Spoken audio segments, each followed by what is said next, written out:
اللہ کہتا ہے میں تمہیں دے کے رہوں گا، تمہاری نسلوں کو کھلا کے رہوں گا، پلا کے رہوں گا، عطا کر دوں گا، اور ساری دنیا بھوک بھوک قحط قحط مہنگائی مہنگائی کرے گی، تیری نسلوں کو وہ دوں گا کہ تیری نسل آباد اور شاد ہو جائے۔ اچھا، ایک عمل بتا رہا ہوں سورۃ اخلاص کا، زندگی میں ایک دفعہ ضرور کر لیں، ہفتے میں ایک دفعہ کر لیں، روزانہ کر لیں، مہینے میں ایک دفعہ کر لیں۔ فرمایا جس شخص نے مغرب اور عشاء کے درمیان 20 رکعت پڑھی، ہر رکعت کے بعد سورۃ فاتحہ کے بعد قل هو اللہ پڑھا، 20 رکعت پڑھی یعنی 10 دوگانے۔ کتنے دوگانے؟ 10۔ جس نے پڑھی مغرب اور عشاء کے درمیان 20 رکعت پڑھی، پہلی رکعت میں فاتحہ کے بعد ایک دفعہ قل هو اللہ بس پڑھی، توجہ سے، دھیان سے، خشوع سے، درد سے، جلدی نہ کرے۔ اب اس کے فائدے سنیں اور حیران ہو جائیں، اور میں اللہ اس کے لیے جنت میں بے عیب اور بے جوڑ 2 محل عطا فرمائیں گے۔ کوئی عیب نہیں ہوگا، اس میں کوئی جوڑ نہیں ہوگا، اللہ اسے جنت میں عطا فرمائیں گے جس نے مغرب اور عشاء کی نماز کے دوران یہ عمل کیا۔ اب بولیں۔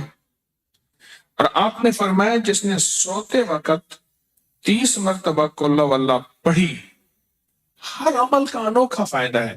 اس کے لیے 1000 محل جنت میں اللہ بنائے، اور جس نے 200 مرتبہ پڑھی اللہ اسے ایسا درجہ عطا فرمائیں گے، جس نے سورۃ قل هو اللہ 200 مرتبہ پڑھی اللہ اس کو ایسا درجہ عطا فرمائیں گے کہ جس سے وہ راضی بھی ہوگا اور خوش بھی ہوگا، اللہ اس کو راضی کر دیں گے، ایسا درجہ عطا فرمائیں گے۔ اور فرمایا، اگلی بات سنیں غور سے ذرا، میں بہت توجہ دلا کے سنانا چاہ رہا ہوں، اور میں جس گھر میں سورۃ قل هو اللہ پڑھی جائے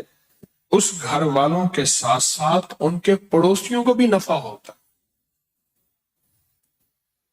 اس کے پڑوسیوں کو بھی نفع ہوتا، اور بعض اوقات 40 پڑوسیوں تک نفع ہوتا ہے، بعض اوقات 4 پڑوسیوں تک نفع ہوتا ہے، اور بعض اوقات 11 پڑوسیوں تک نفع ہوتا ہے، 11 گھروں تک، بعض اوقات 40 گھروں تک۔ میں جو سورۃ قل هو اللہ پڑھتا ہے اس کے پڑوسیوں کو بھی نفع ہوتا ہے، رزق، عزت، روحانیت، دولت، اس کے پڑوسیوں کو بھی نفع ہوتا ہے، بلائیں ٹلنا، مصیبتیں ٹلنا، آفات ٹلنا، حالات کا بہتر ہونا، اس کے پڑوسیوں کو بھی نفع ہوتا ہے، اس کے پڑوسیوں کو بھی نفع ہوتا ہے، پڑوسیوں کو بھی۔ شکر ہے ہم سورۃ قل هو اللہ پڑھنے والے ہیں، انشاءاللہ ہمارے پڑوسیوں کو بھی نفع ہو۔ اور بتاؤں، ایسے لوگوں کی قبر کے پڑوسیوں کو بھی نفع ہوتا۔ کئی لوگ ملے، مجھے بتایا، کتابوں میں لکھا ہے، مجھے خطوں میں لوگوں نے لکھا، میرا 1984 سے لوگوں سے رابطہ شروع ہوا ہے، 40 سال ہو گئے 2024 کو۔ بتایا کیا کہ کوئی قبرستان میں ایسا بندہ آیا جس کی وجہ سے ہماری بخشش ہو گئی، قبرستان میں ہمارے پڑوس میں کوئی ایسا بندہ آیا اور جس کی وجہ سے ہماری کیا ہو گئے؟ بخشش ہو۔ کوئی ایسا بندہ آیا، پڑوسیوں کو بھی نفع ہوتا۔ جو عشاء کے بعد 2 رکعت پڑھے اور رکعت میں قل هو اللہ 15 بار پڑھے، اللہ جنت میں اس کو 2 محل عطا فرمائیں گے۔ کٹھی کر لیں سعادتیں، کر لیں، اس کریم ہے۔ بعض اوقات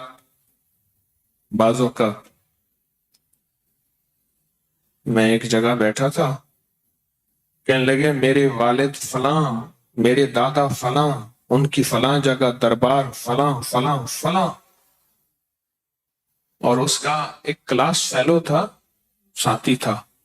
کہتے تھے یہ کام اکٹھے کرتے تھے، نہ عید، نہ نماز، نہ جمعہ، اور باقی ساری کہانی،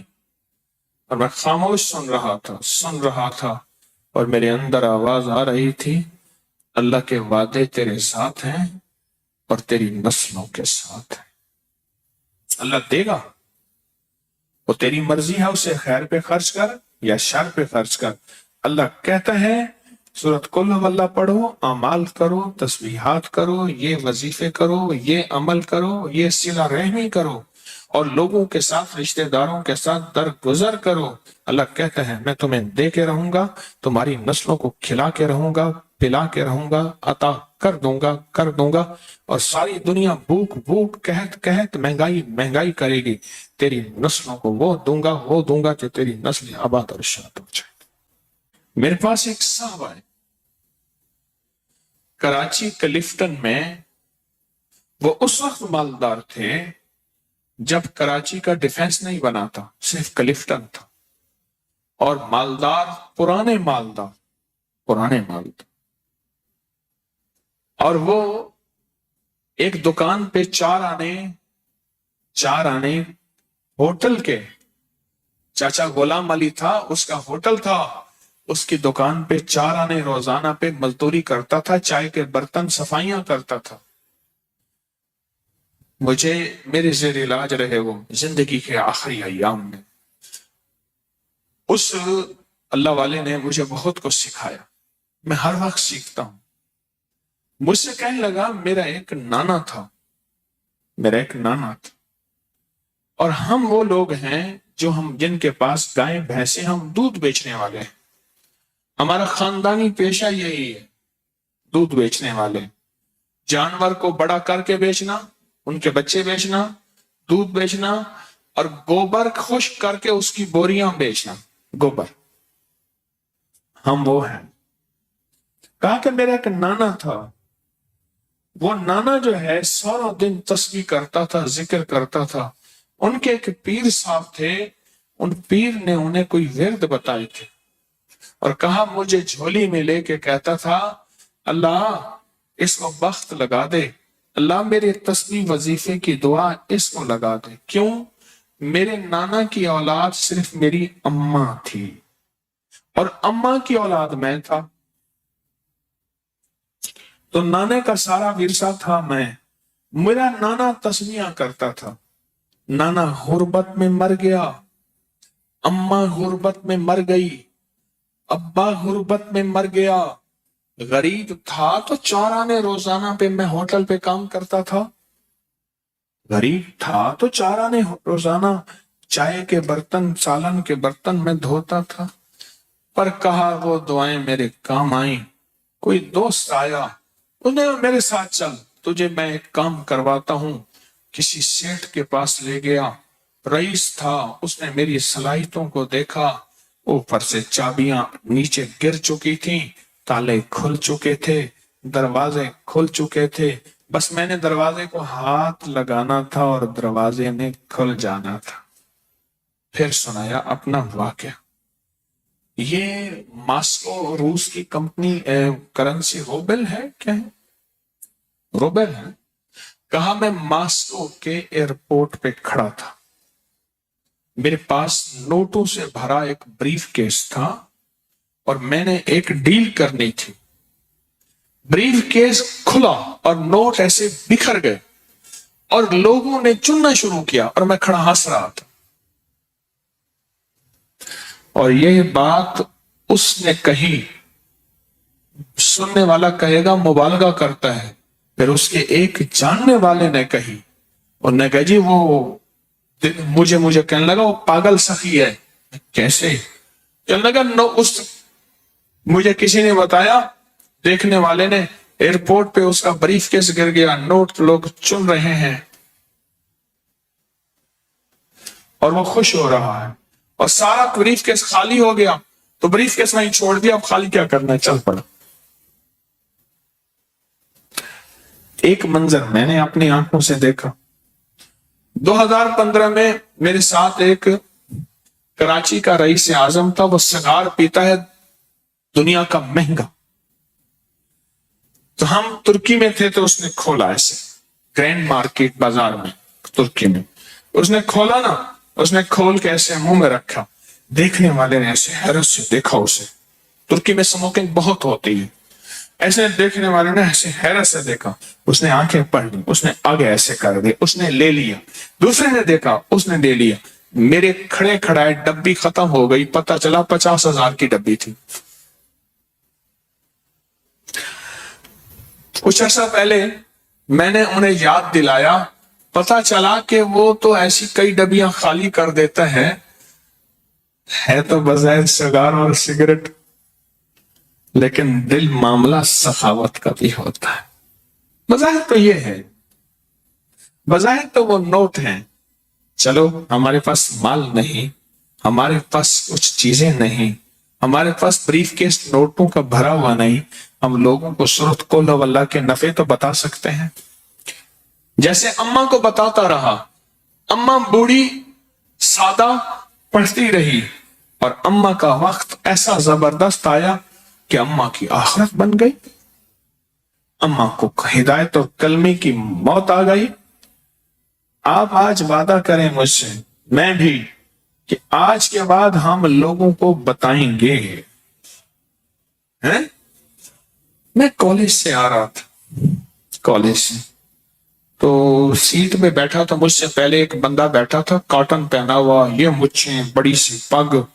اور ایسے پھول کے بیٹھا ہوا تھا، 1.5 سیٹ اس نے لی، میں یوں کر کے بیٹھ گیا، یوں کر کے بیٹھ گیا، اس نے نا مجھے ایسے ترچھی نظر سے ایسے دیکھا کہ ایسے اظہار کیا کہ تیرے یہاں سیٹ پہ کیا حق بنتا ہے؟ میں نے چونکہ سیٹ کے پیسے دیے تھے، تھوڑی دیر ہوئی، میں نے کبھی چھیڑ چھاڑ کیے بغیر تک گزارا نہیں، چھیڑ چھاڑ تو بہت ضروری ہے۔ تو میں نے اس کی ایک چھوٹی سی ایک تعریف کی، ایک تھوڑی سی دکھتی رگ پہ ہاتھ رکھا، بات چلی، وہ چپ کر کے سنتا رہا، سنتے سنتے سنتے کہنے لگا باتیں تو بہت اچھی کرتے ہیں، لہجے میں نرمی۔ میں کہا بھائی کام ہو گیا۔ پھر میں نے اسے ایک عمل کا نفع بتایا، مجھے اب یاد نہیں میں نے کیا بتایا، تب عمل کے نفع بتائے، ایک بتاتا گیا، کوئی 1.5 گھنٹے کی گاڑی چلنی تھی، بتاتا گیا، حیران ہو گیا، اس کے کندھے جھک گئے، وہ سکڑ گیا، اس نے مجھے قریب کیا، جگہ دی، اور میں نے اس کی آنکھوں میں تیرتی، اس کی آنکھوں میں چمکتے آنسو دیکھے، اس کی نمی دیکھی۔ اللہ ہر دل میں ہے، اللہ ہے، اللہ ہے، میری کوتاہی نے اس کو اندر دبا دیے ہے، اس کا اللہ ہے۔ میں نے پھر ایک اور نفع چیز بتائی، پتہ ہے کیا کہا الیکشن میں کھڑا ہوا تھا، اب اگلی بات سن، الیکشن میں کھڑا ہوا تھا، اتنے لاکھ لگا دیے، ہار گیا، دروازے کے سامنے آ کے ڈھول بجاتے ہیں، ٹینشن میں چلا گیا ہوں، دوست نے کہا ہے چپ کر کے بیٹھ کے میرے پاس آ جا، اب دوست کے پاس وقت گزارنے جا رہا ہوں، اور دل کہتا ہے مر جاؤں، ساری جمع پونچی لگا دی، مجھے بتایا تھا کہ تو جیت جائے گا، فلاں ٹھیکے دلوائیں گے، فلاں یوں کاروبار کروائیں گے، فلاں یوں کروائیں گے، پیسے تو ایسے چٹکیوں میں نکل آئیں گے۔ ہمارے ایک مرحوم دوست کہتے تھے کوئی کام بھی ہو نا، کہتے تھے بس آپ نے چائے پکانی ہے، جتنی دیر چائے پکنے میں لگنی ہے کام ہو جانا ہے، مسئلہ ہی کوئی نہیں۔ کہا کہ آپ کے آگے ڈھول بچاتے ہیں، ناچتے ہیں،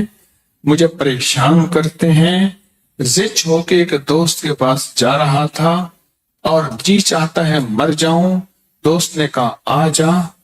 کچھ باتیں کروں گا، دل بہلاؤں گا۔ آپ نے جو یہ بات بتا دی نا،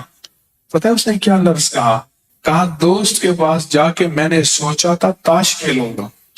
یہ کروں گا، یہ کروں گا، یہ کروں گا، کچھ اور بھی چیزیں تھیں، کہا اب بیٹھ کے یہی کروں گا، نہ دولت سے، نہ دنیا سے، نہ گھر آباد کرنے سے، تسلی دل کو ہوتی ہے خدا کو یاد کرنے سے۔ اب یہ کام مجھا کے اپنا سرمایہ جیب میں رکھ کے اور دل میں رکھ کے اس کو سخی کہتے ہیں؟ نہ آپ ایک سخی کملی والے کے ہم امتی ہیں تو ہمیں سخاوت پھیلانی ہے، محبت پیار سے بات رکھنی ہے۔ سرکار کا فرمان ہے، جو شخص علی کرم اللہ وجہ سے فرمان ہے، علی کا فرمان، میں جو شخص قبرستان سے گزرے اور صرف ایک دفعہ قل ہو اللہ پڑھ کر تمام قبرستان والوں کو بخش دے تو اس سے مردوں کے بقدر ثواب ملے گا جتنی میتیں اس قبرستان میں ہوں گی، قبریں ہیں نہیں ہیں، مٹ گئی ہیں یا نہیں ہیں، ان کا اب موجود ہے یا نہیں، جتنی بھی قبریں ہوں گی قبرستان میں میتیں ہوں گی، میتیں، قبریں نہیں، میتیں، ان سب کے بقدر اس کو ثواب ملے گا۔ اور حضرت ابو ہریرہ فرماتے ہیں، ارشاد فرمایا، جس نے فجر کی نماز کے بعد 12 مرتبہ سورۃ قل ہو اللہ پڑھ لی، اب سنیں اسے کیا ملے گا؟ فرمایا اس نے پورا قرآن 4 مرتبہ پڑھا، اور اگر وہ اس دن کوئی خطا نہ کی اس نے، تو میں اس دن روئے زمین کے افضل ترین لوگوں میں شمار ہوگا، روئے زمین کے افضل ترین لوگوں میں اس کا شمار ہوگا، میں آ رہا تھا ٹرین میں تو مجھے ٹرین میں بٹھایا نا، تو جس بوگی میں بٹھایا اس میں کیبن ہوتا ہے نا، 6 والا کیبن، یہ جو فاسٹ ٹرینیں ہیں، تیز ٹرینیں ہیں، مجھ سے پہلے 5 کچھ تھے جو پنجاب کے تھے اور ڈرامہ کر کے آ رہے تھے، کالے میرے کپڑے تھے، کالا میرا ویس، پتہ نہیں کس طرح کا کوئی ڈرامہ بتایا تھا مجھے، وہ کر کے آ رہے تھے، ان کے گانے بجانے کے اوزار لٹکے ہوئے تھے ادھر ادھر۔ جب میں گیا نا، ٹرین رکی، تو ایک بندے نے دوسرے کو خاص مخصوص لہجے میں کہا، جس کا مطلب یہ ہے کہ رنگ بھنگ آ گئی۔ دوسرے نے کہا کباب کی میں کھاسے ہیں آگے ہڈی آئی، کباب ہڈی آ گئی ہے۔ تیسرے نے اور کہا، چوتھے نے اور کہا، میں چپ کر کے بیٹھ گیا۔ کچھ دوستوں نے چلتے چلتے مجھے بسکٹ، سافٹ ڈرنک، چیزیں، بہت ساری چیز دے دی تھی۔ میں کیا کروں گا، حضرت لے لیں، اور ان کی قدرت نے پہلے سے انتظام کیا تھا۔ اچھا، میں نے کہا آئیں آپ کھائیں۔ کوئی اوپر لیٹا ہوا تھا، کوئی تھکے ہارے مارے پٹے، میں نے ان کو کھلانا شروع کر دی۔ دوسرے نے کہا، اس کو دیا، ان سے باتیں کی، محبت کی، ان کے ساتھ تعلق کی باتیں کی۔ وہ ہنسنا شروع ہو گئے، سارے اکٹھے ہو گئے، کھلانا پلانا شروع ہو گئے، خوب کھلایا، خوب پلایا، اور بھی چیزیں تھیں ان کو دیا، ان سے باتیں کی، کرتے کرتے وہ قریب آ گیا۔ پھر اپنا کام شروع، بس پہلے دل لو پھر دن لو، دل تو لیتے نہیں، پھر کہتے میری بات کو اس نے پھینک دیا تھا، دل تو لے اس کا۔ پھر جو میں نے نفع بتائے، کیونکہ شوبز کی دنیا میں میرا اب تک تجربہ ہے، جادو، جنات، حسد، یہ چیزیں ہر جگہ ہیں، لیکن یہاں کچھ زیادہ ہی ہوتی ہیں۔ وہ جو بتایا میں نے، اب رات گزر گئی، ان کی تو راتیں جاگتی ہیں، میں کہوں میں سوؤں، وہ کہ تو کیسے سوئے گا؟ میں نے کہا مجھے سونے دے، میں نے اس لیے دانستہ اوپر والی برت لی ہے کہ ہلے گلے نہ ہوں، وقت پہ سوؤں وقت پہ اٹھوں، وہ کہیں تو کیسے سوئے گا؟ محبتیں پھیلائیں ان لوگوں کو جن سے لوگ بظاہر نفرت کرتے، ان لوگوں سے جن کو لوگ ملنا پسند نہیں کرتے، ان سے محبتیں پھیلائیں۔ اور یہ آپ کو جو تسبیح خانے سے سرمایہ ملتا ہے نا، یہ سرمایہ عام کریں، بڑا سرمایہ ہے، بہت بڑا سرمایہ۔